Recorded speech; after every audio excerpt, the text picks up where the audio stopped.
안녕하세요. 오늘은 서울역 동자동에 있는 쪽방촌에 다시 다녀왔습니다. 제가 일요일마다 서울역 쪽방촌에 다닌 지가 거의 1년이 돼 가는 것 같아요.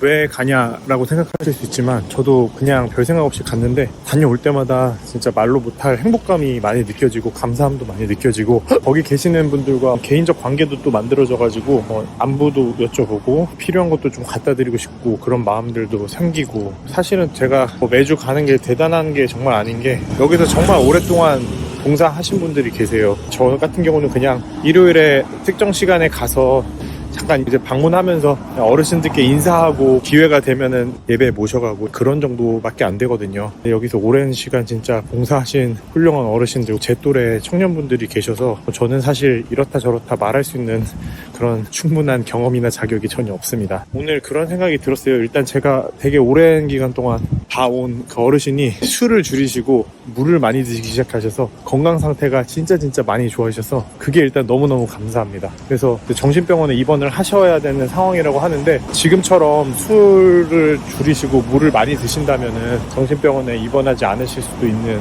그런 상태가 되실 거라고 생각을 합니다. 피에르 부르디에라는 사회학자가 있는데 그 사람이 말한 게 사람이 살아가는 데는 자원이 필요하다. 경제적 자원, 그리고 사회적 자본, 문화적 자본이거든요. 우리 경우에는 경제적 자본이 있잖아요. 매일 먹을 수 있고 잠잘 곳도 있고, 사회적 자본의 경우에는 친구, 가족, 친척, 내가 아프면 연락해주고 내가 무슨 일이 있으면 같이 보호해줄 수 있는 가족, 명절이면 보는 친척. 문화적 자본의 경우에는 이 사람이 태어나서부터 지금까지 겪은 문화적 경험, 교육, 아니면 문화적인 소양, 아니면 직업, 사회적인 지위나 성취, 이런 거가 이제 문화적 자본이거든요. 그게 합쳐져서 이제 사람이 살아가는 거예요. 근데 쪽방촌에 계시는 어르신들 경우에는 일단은 경제적 자본이 없어요. 보조금으로 살거나 누가 주는 도시락으로 먹고 살고 계시는. 사회적 자본의 경우에는 가정이 없어요. 나를 지켜줄 가족도 없고 안부를 묻는 가족도 없어. 대부분이 깨졌어요. 결혼도 깨졌고 자녀들과의 관계도 없어. 자녀들이 연락이 없어.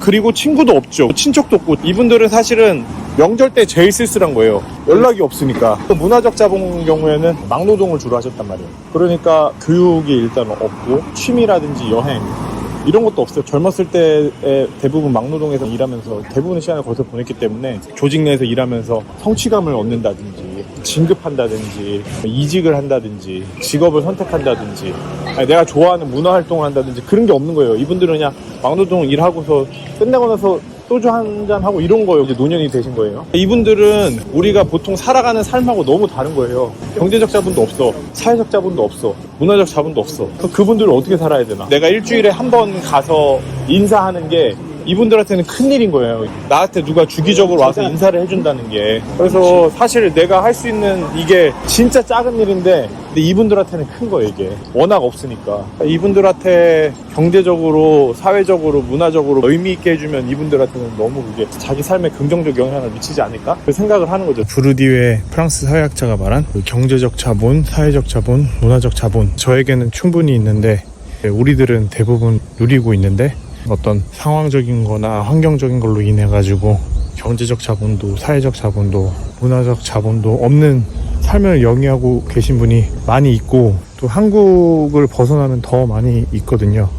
그런 분들의 삶을 어떻게 하면 살 수 있을까 생각해보면 자기가 자본을 갖고 있지 않으니까 결국 그 자본을 투자해주거나 자본을 연결해주거나 자본을 거저주거나 그런 자본의 이전이나 투입이 필요하잖아요. 그래서 정부가 사회안전망도 만드는 거고, 정부가 역할을 못할 경우에는 지역사회에서 아니면 친척들이 도와주는 거고, 우리들은 자본을 충분히 누리고 있다라고 생각한다면 자신에게 그런 자본이 주어진 것에 대해서 감사하는 마음으로 살면 되고, 그런 자본이 없는 사람들의 경우에는 자본의 도움이 필요하니까 정부를 통해서든 주변 사람을 통해서든 기관이 개인이 그런 자본을 도와줄 수 있는 것이 필요하다라는 생각을 했습니다. 저는 그런 자본의 이전이나 자본의 투입을 하는 일들에 기여하고자 계속 노력을 하고 있는데, 일상생활에서 작게 노력을 하고 있고, 자본의 이전이나 투입을 효과적으로 할 수 있는 사람이 되기 위해서 또 계속 노력도 하고 있고, 압도당할 수 있는 이런 일들이지만 사람의 불행을 보거나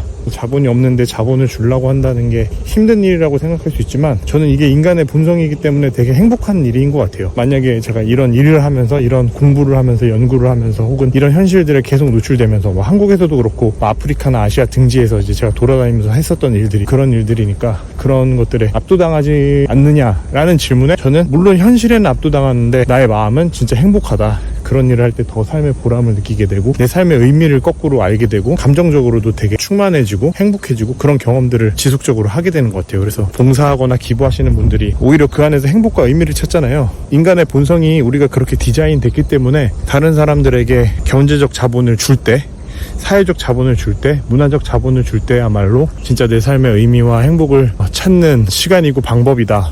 여러분의 주변에도 삶의 자원이 부족해서 환경에서 혼자서는 벗어날 수 없는 분들이 있다면 혹은 내가 그런 상황이라면 서로 돕는 일을 통해서 극복해보고 같이 더 나아지는 삶이 더 건강해지는 그런 경험을 해보시면 어떨까 하는 생각을 해봅니다. 함께 성장하고 함께 살아가는 경험이야말로 우리가 살아감에 있어서 가장 행복한 경험이 아닐까요? 아프시니까 또 가긴 가야 될 것 같구나. 이런 정도로 깨 계시는 모습을 처음 보는데 술을 안 드시니까 잘했어요. 잘하셨어요. 병원 안 갈 수 있게 지금처럼 술 안 드시고 하시면 진짜. 병원을 가고 싶으세요, 근데 어르신? 병원을 가고 싶으세요? 아니면은? 병원 가서 누워 있는 것도 해. 그러면은 안 가겠다고 하세요. 우린 서래 주님과 함께 찬양하며 우리는 전진하리. 모든 열방 주 볼 때까지. 만복의 근원 되신 하나님 아버지, 주님이 베풀어 주신 그 한량없는 은혜 감사하여 물질을 구별해 바치오니 이 물질을 받아주시고 주님의 뜻대로 사용하여 주시옵소서. 우리 가운데 병든 자가 있습니다. 주님 그들에게 특별히 치료의 회복의 역사가 일어나게 하여 주시옵소서.